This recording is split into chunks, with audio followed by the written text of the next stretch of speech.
Fired Up is presented in audio format wherever you listen to podcasts and in video format on YouTube. Wherever you tune in, please remember to rate and subscribe to the show. Thank you. D. Scott Crook is the Utah employment lawyer.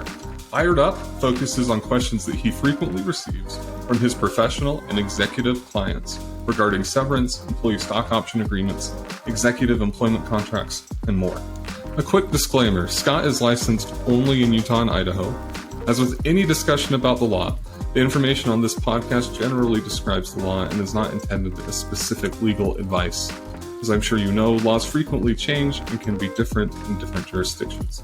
So please consult with a lawyer if you have specific questions about your situation.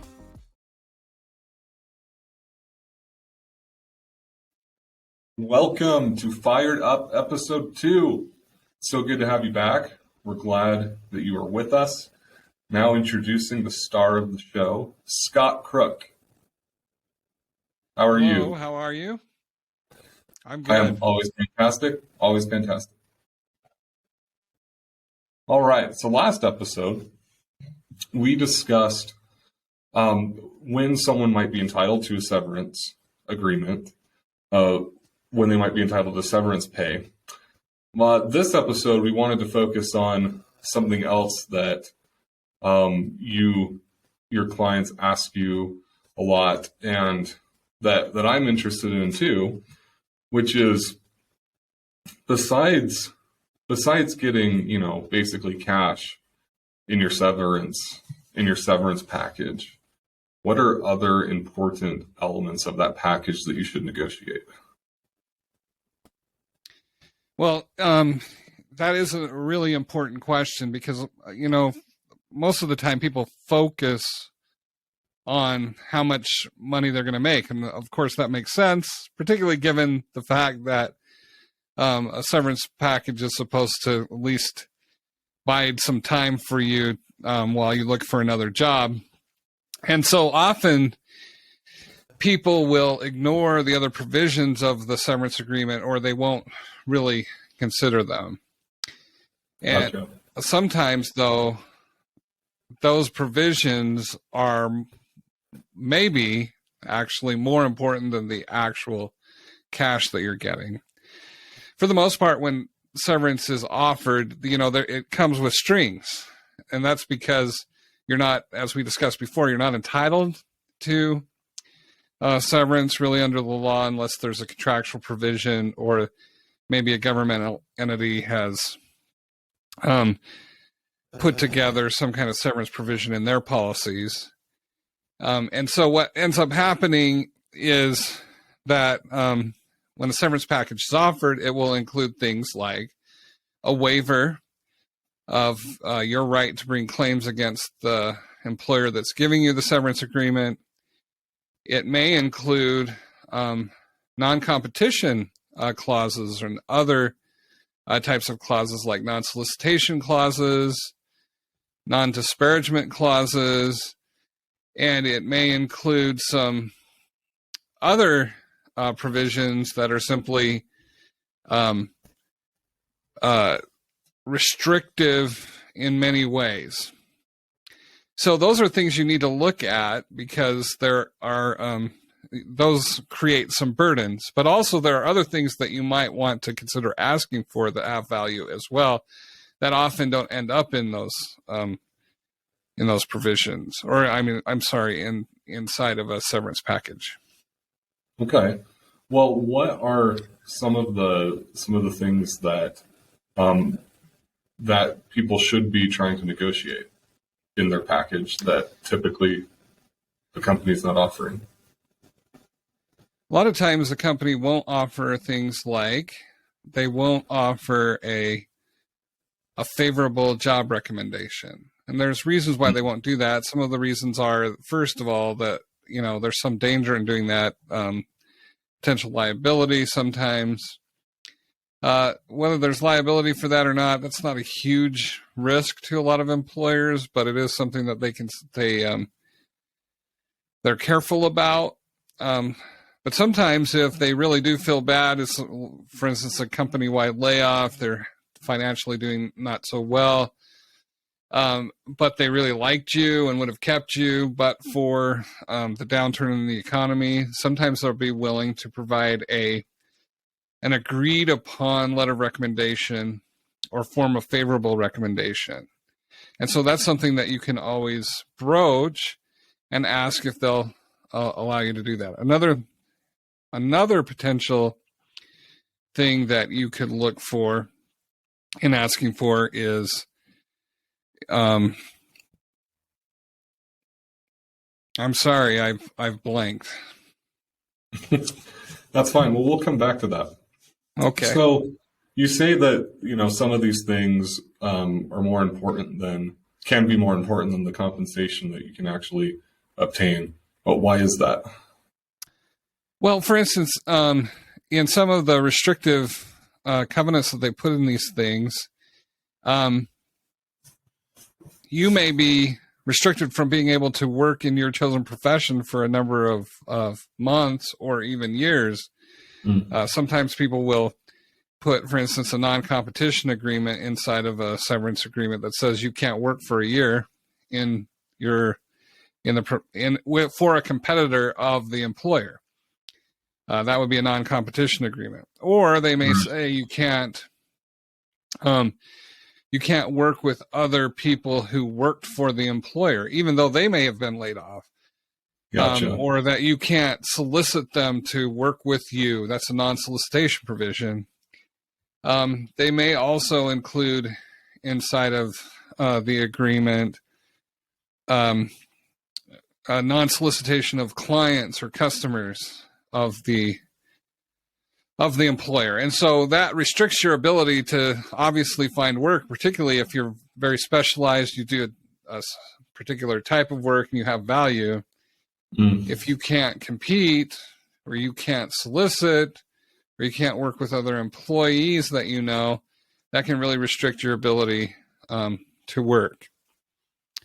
I see. So those are issues. Also, some other issues that come up that you want to deal with is that you typically are waiving all of your claims against the employer. So if you thought somebody, like for instance, maybe you thought you had a discrimination claim against your employer. Maybe you thought that it was weird that all of the men got fired and none of the women, or vice versa, or that it seemed to you that people of color were more likely to get laid off than others. Well, they're going to ask you to waive your claims for that. But typically they don't waive claims against you.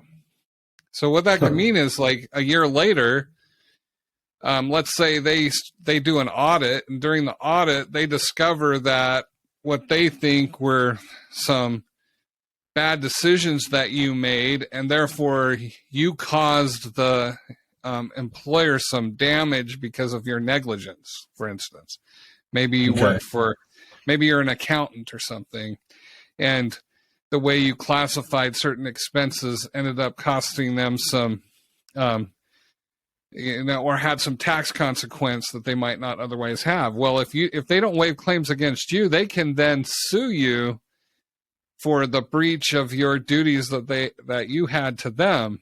And so you may want them to waive claims against you as well as part of the severance agreement. I see. So when you, like with your clients, I mean, what's preferable? Like, are you trying to get that negotiated out where it's not forbidding the client to bring claims, or are you trying to get it so that it is that neither can bring claims? Yeah, they will. It's just a fact that an employer will never give you a severance agreement, or at least ones that know what they're doing, that doesn't waive claims against them. So typically, when I'm negotiating with an employer, I'm asking them if they want to waive claims against, if they want you to waive your claims against them, then they should also mutually agree that they will waive their claims against you. So Okay. typically, I will be asking to negotiate a mutual waiver of claims. Okay. Most of the And how? time, employers will agree to that. Not Okay. always, though. Okay. Okay. Interesting. Did you remember the other item that you wanted to bring up? Oh, yeah. Sometimes employers will not include this in the severance agreement, but they might if you ask them for it, and that is to help to provide some assistance in finding a job. Mm. So, for instance, they may help by sending you to a recruiting firm or a headhunter. Typically, it's more what they're willing to do is to provide resources with employment agencies who will help you with your resume, who may have some other help that is provided to people. For instance, some retraining or training on how to find a job, and assistance with people who have some connections in getting people hired. So sometimes people those will not be offered as part of a severance package, but employers may be willing to include that as part of the severance. Okay. Now, how much success do you have with your clients negotiating these things into the severance agreement?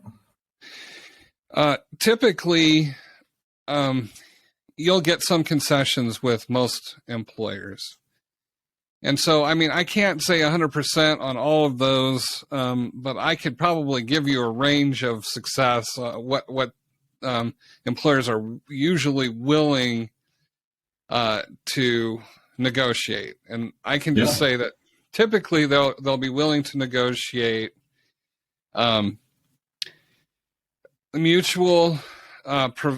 mutuality of certain provisions.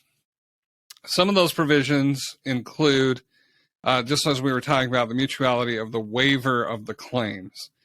Now, some employers are hesitant to do that because they're afraid that particularly if you were if you were an employee that had some significant fiduciary responsibilities, they and that would be like an accountant, general counsel, lawyer.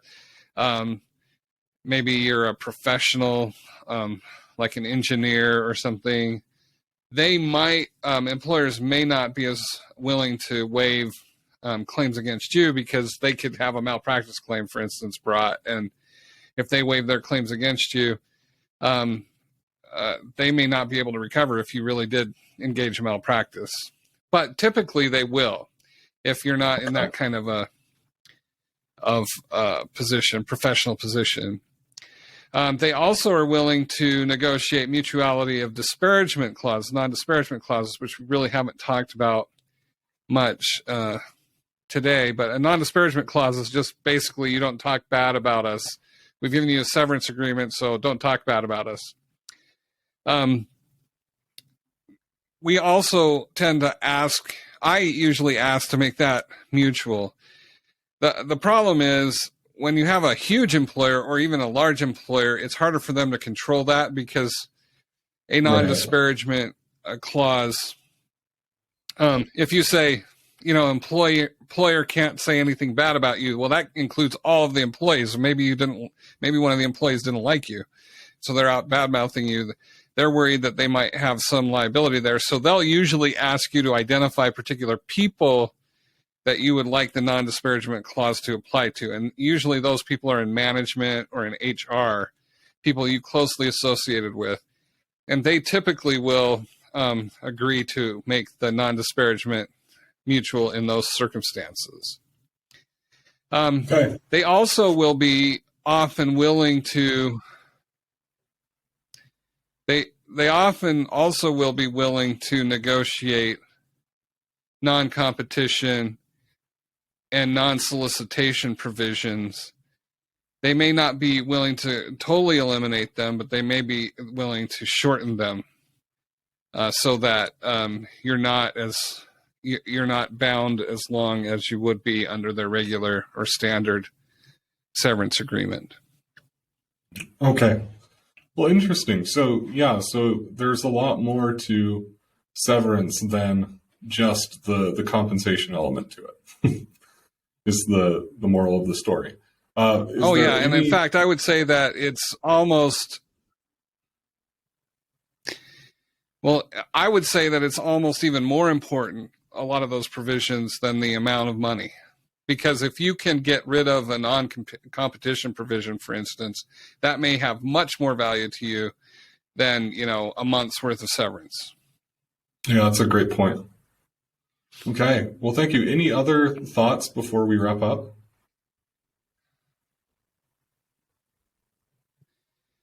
I would just say that that it is really, really important that you have somebody review a severance agreement before you sign one. Often people just feel like, well, hey, I just feel lucky I got a severance agreement. They're in shock. It's been handed to them. Right. But if you're over 40, the law requires, and you're waiving your right to bring a claim under the Age Discrimination and Employment Act, an age discrimination claim, which almost, that's one of the waivers. They have to give you at least 21 days to consider anyway in most of those situations. And if it's part of a layoff, they have to even give you 45 days. So just don't feel like you have to sign right away when you're given a severance agreement. Take some time, take a breath, and then contact a lawyer who knows what he or she is doing, and have them review it. A lot of lawyers, even though a lot of lawyers will represent you on an hourly basis, a lot of lawyers like my firm will provide flat fees so that you know exactly how much it would cost for a review, and you don't have to worry about being out money even after you've left your job. Okay, excellent. Well, thank you, Scott. That was a lot of good information, and our listeners will definitely appreciate it. A quick disclaimer, Scott is licensed only in Utah and Idaho. As with any discussion about the law, the information on this podcast generally describes the law and is not intended as specific legal advice. As I'm sure you know, laws frequently change and can be different in different jurisdictions. So please consult with a lawyer if you have specific questions about your situation. Fired Up is presented in audio format wherever you listen to podcasts and in video format on YouTube. Wherever you tune in, please remember to rate and subscribe to the show. Thank you.